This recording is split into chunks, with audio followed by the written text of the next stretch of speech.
জাতীয় নির্বাচনের পর রাজনীতির আকাশ এখন শুধুই পরিবর্তনের মেঘ। তবে এরই মধ্যে দেশের আকাশ ও আবহাওয়া কেমন থাকবে এমন প্রশ্ন নিয়ে নতুন বার্তা দিল বাংলাদেশ আবহাওয়া অধিদপ্তর।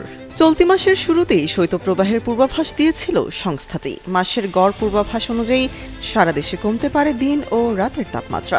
একই সাথে সারা দেশের কোথাও কোথাও বজ্রসহ শিলাবৃষ্টির আভাস রয়েছে। তবে আমার একান্ত এই ভুবনের সঙ্গী হয়ে থাকে শুধু স্টেলা।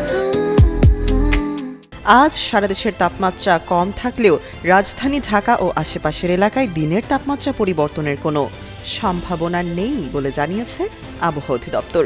রোববার সকাল ৭টা থেকে পরবর্তী ৬ ঘন্টার জন্য দেওয়া পূর্বাভাসে এই তথ্য জানানো হয়। এতে বলা হয়েছে আকাশ পরিষ্কার থাকতে পারে, সেই সঙ্গে শুষ্ক থাকবে আবহাওয়া। পাশাপাশি উত্তর উত্তর পশ্চিম দিক থেকে ঘন্টায় ৫ থেকে ১০ কিলোমিটার বেগে প্রবাহিত হতে পারে।